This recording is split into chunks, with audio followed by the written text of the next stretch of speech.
so we had this, I call it the tonal dissonance of Corruptor, right? And it's hard, and I don't think there's a lot of movies that do it well. I can think of like The Guest, from 2000, whatever that was. 1999, I believe, right?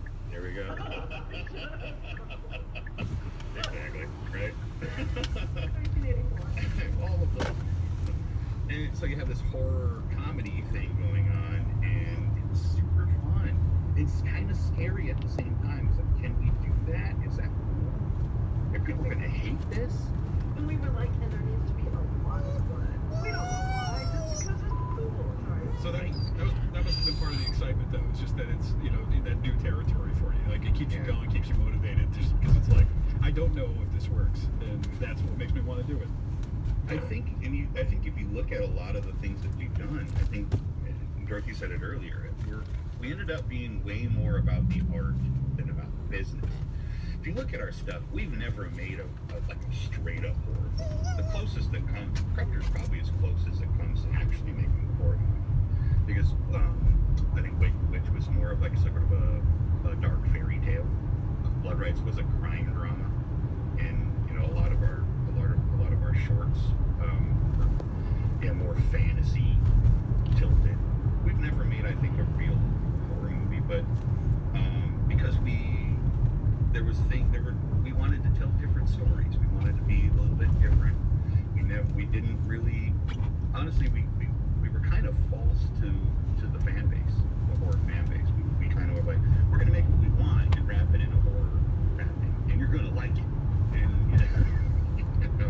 that's not always the best direction to take. So just, horrible example right here. Just don't do what we did. Well, so since then, has there been another recalibration? Because you haven't had a feature since Corruptor, have you? That is correct. We have not. What's interesting is I think looking back, we spent 2 years making 3 features and I would say 2 strong web series and then a big handful of shorts. And I think when we look back, there's a lot of good stuff, but one of the things that Chad and I love right now is our Heartless web series. That was a 5-episode series that it took us 7 years to finish the effects work on, the post work on. But we're both super in love with it, like a fantasy drama comedy.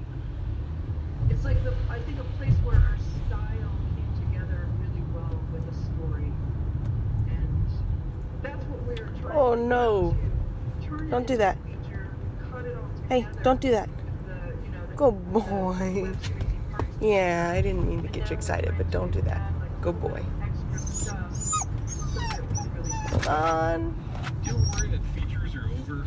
I get the sense now, is there really room for features in the future, or is it all just going to be oddly sized web shows? If it's oversaturated, it feels like there last year so many features, but who is even watching? Yeah, I guess that's what I worry about. Is the market now just, I want to watch a show, I don't even want to deal with the movie because I want the comfort of, multiple hours of this, familiarity? Or where do you guys feel like we are with all that? I feel like the people have said similar things for the past decade, really. I mean, I remember, when the internet was supposed to change the way the distribution happened. I think at best it certainly has changed the way people watch stuff. And I think you're right to an extent in that, people do like short little bits that they can chew on in between stuff and things when they're doing, and yeah, people like sort of that. I don't know if they so much like the long arc storytelling, but they certainly like that comfort of the same characters doing the same thing in those situations. But features have continued, and people still love them.